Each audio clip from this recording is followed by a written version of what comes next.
For the rest of this week, I would like to focus my videos more on the problem with our two-party system and who I'm going to be voting for in November.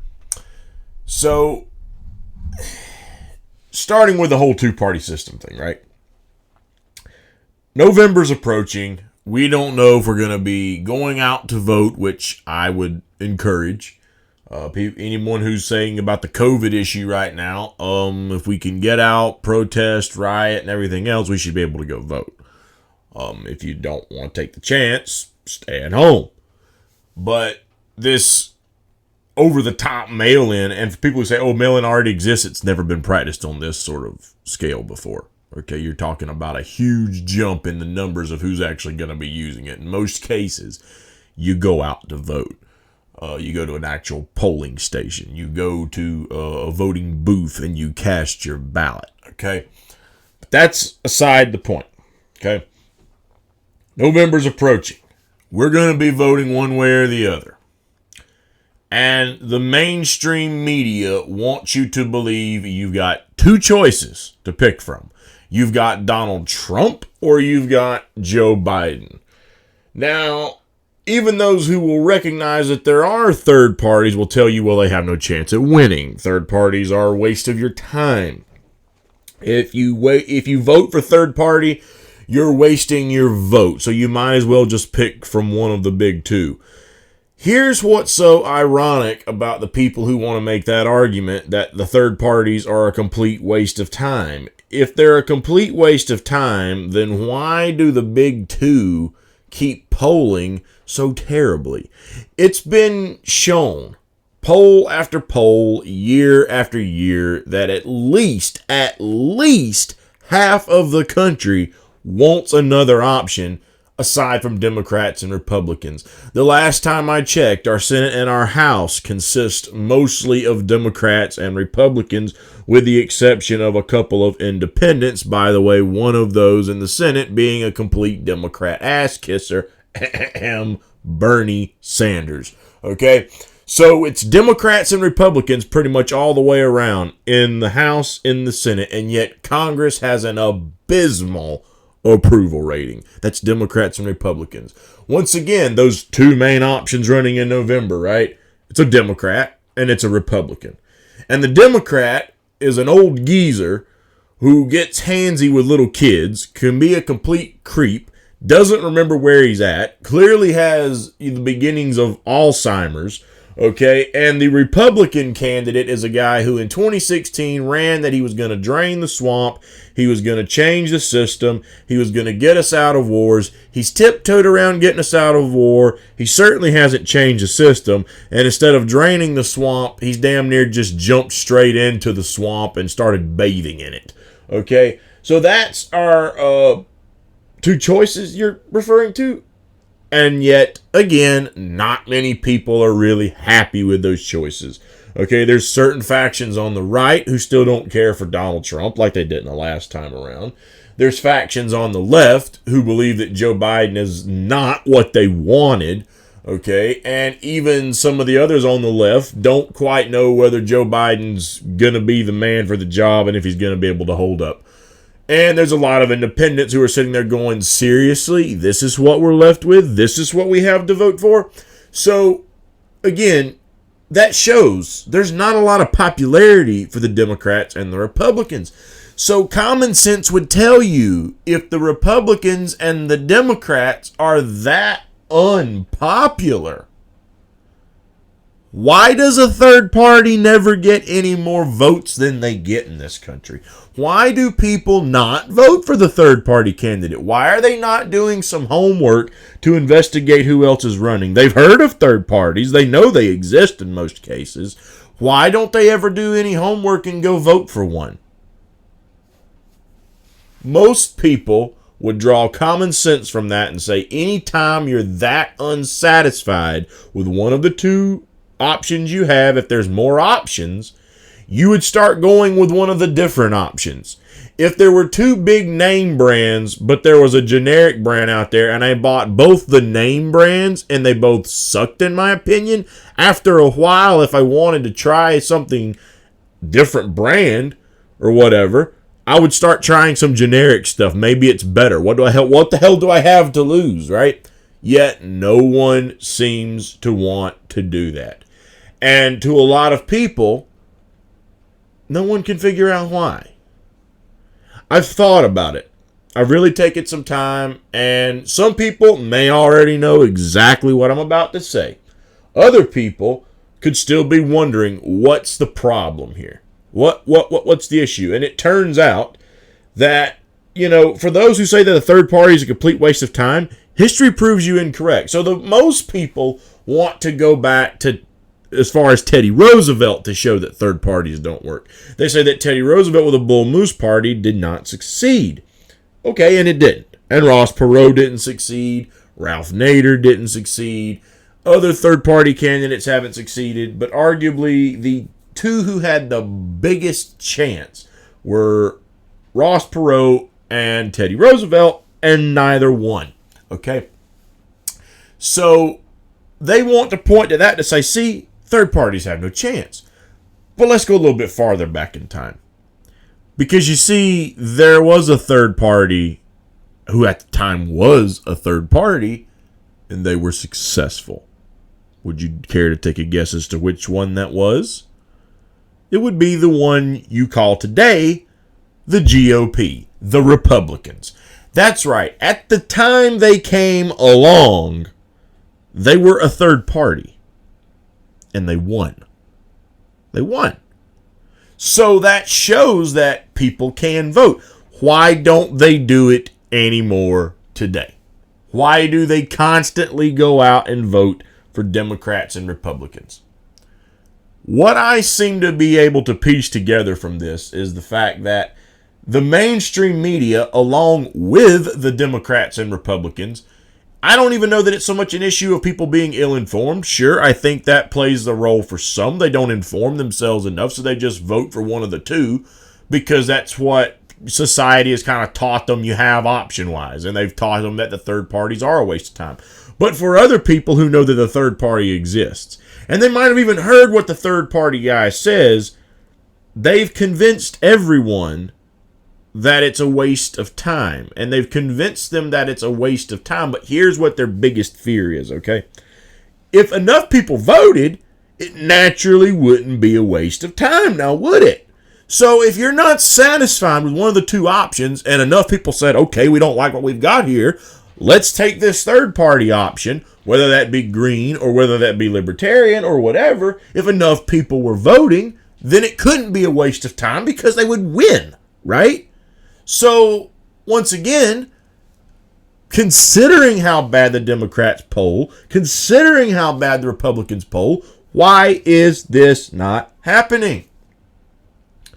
From what I can see, the mainstream media, along with the two parties, as I said a minute ago, have turned our mindset about voting from, instead of voting for who we really want, some people still do it. If you're wanting to vote Democrat and Republican, they'll vote for who they want.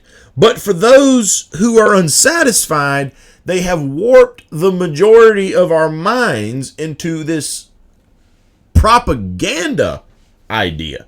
They propagandized you into believing this.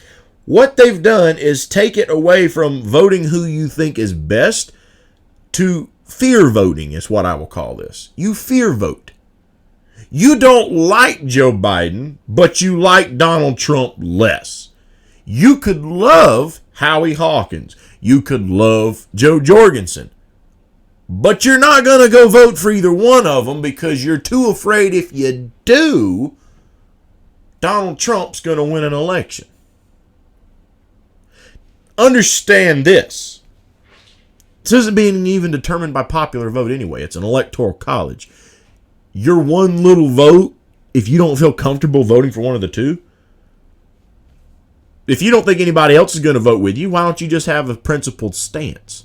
Why don't you vote for who you can agree with? But they don't make you think that way.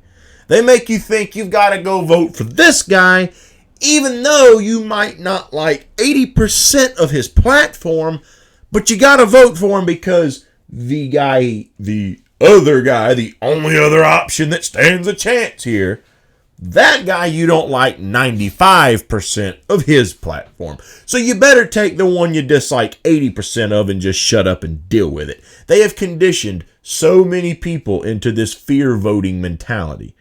It's not a matter of who's going to lead our country best.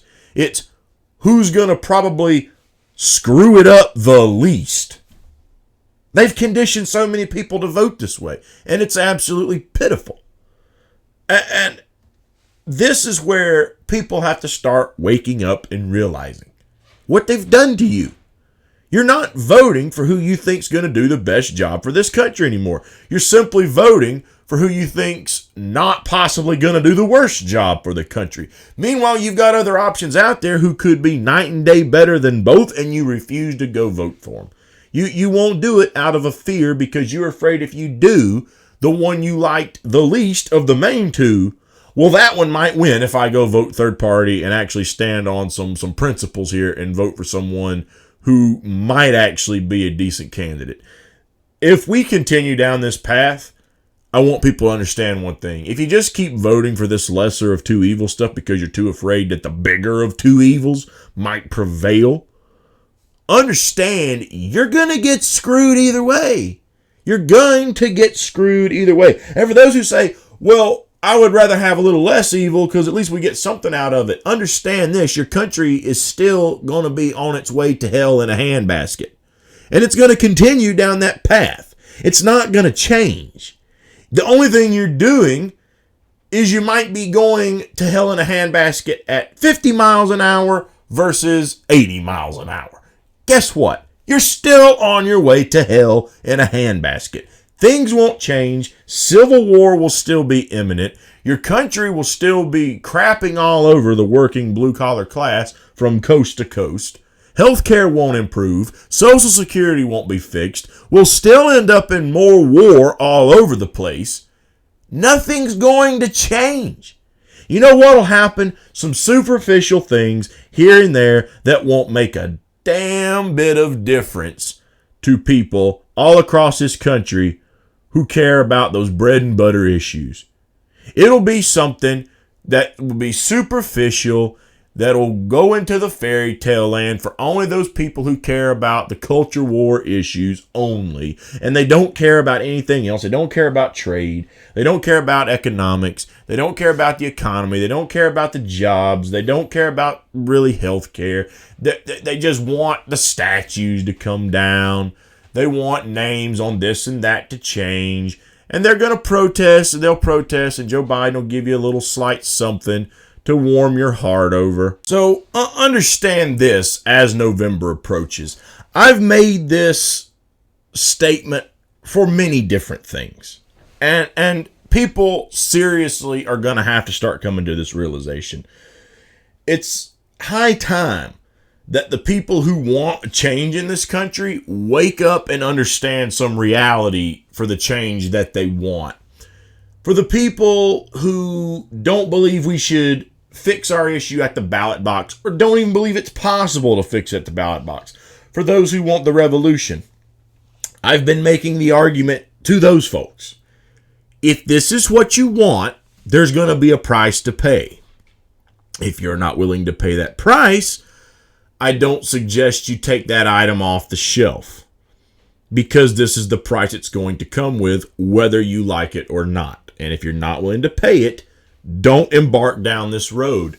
Likewise, for the people who want the healthcare reform, who want a better economy, who want a rebuilt middle class, who want all these different things, and year after year, Democrats nor Republicans are getting it for you, understand the only way it's going to change is when you stop voting for them.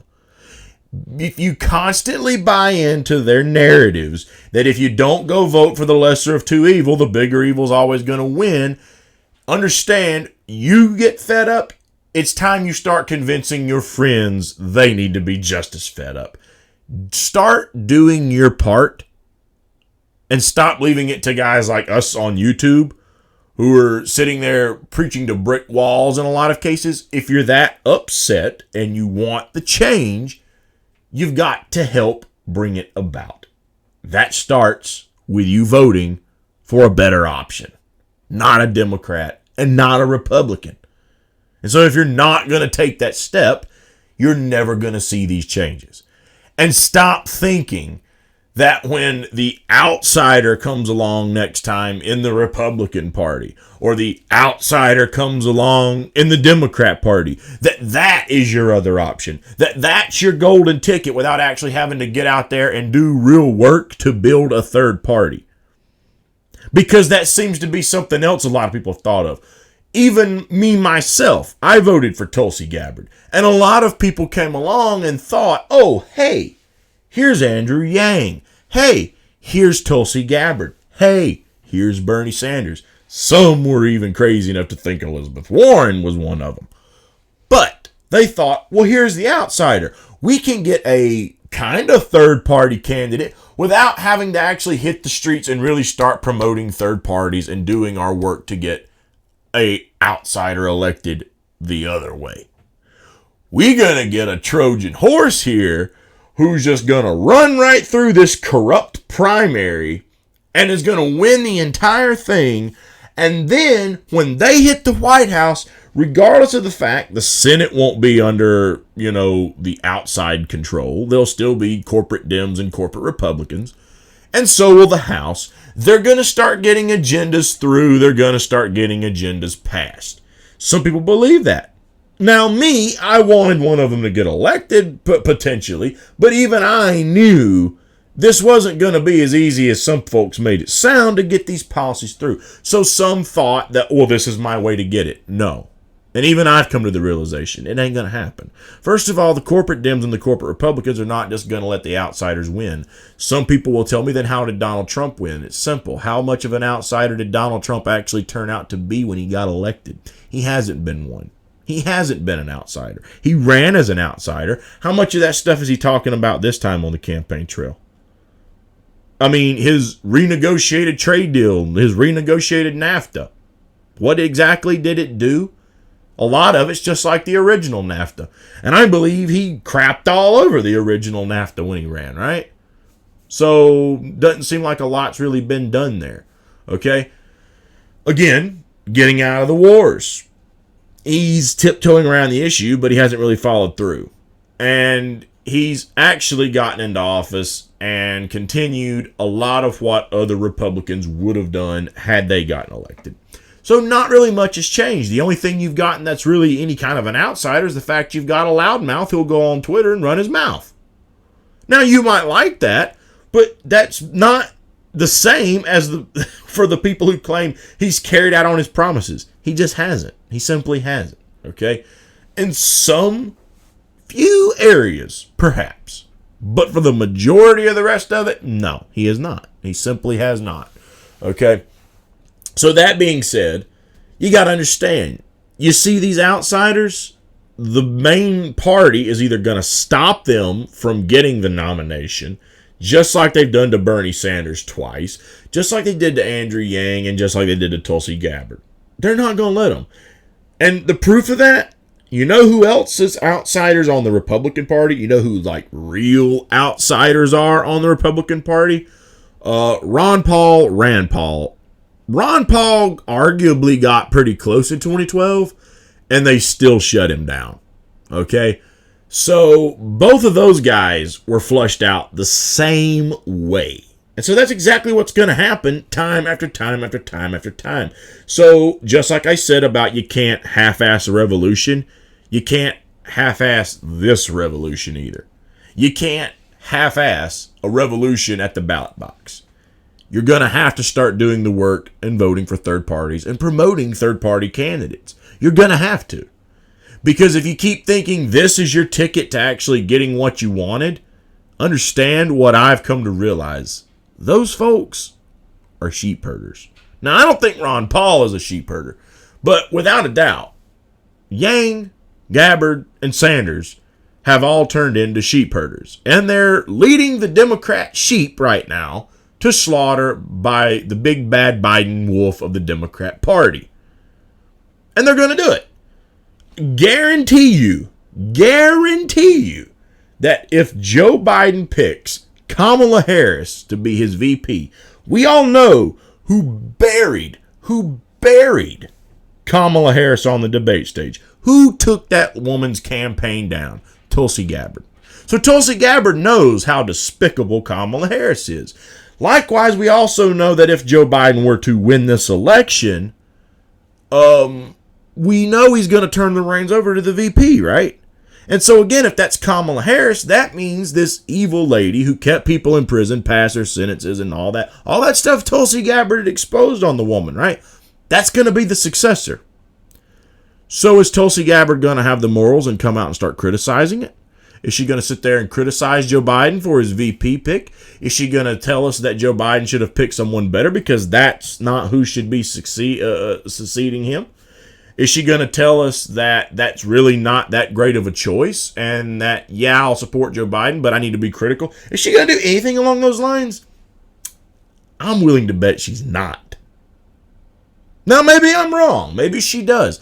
I don't think she will.